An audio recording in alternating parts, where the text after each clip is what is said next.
as he started with greatest moment break. Quickly restart. Moving up now on the outside. Now is a Goddess Soteria. Extraordinary.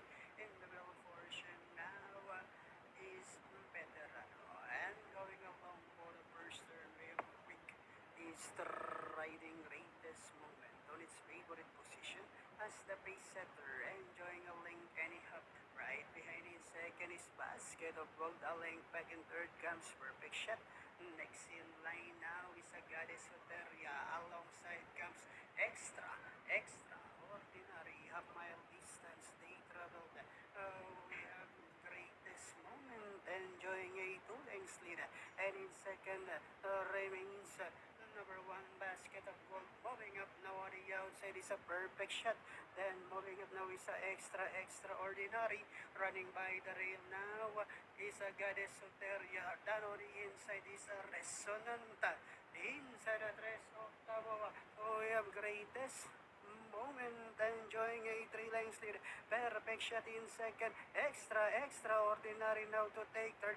Moving up down on the inside now is the Resonanta. And they are now entering the home stretch. We have greatest moment, enjoying a three lengths lead.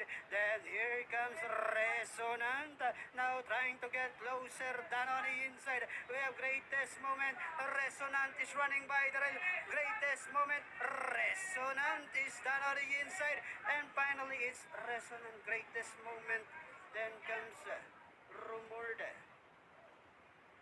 This old heart of mine, Perfect Shot.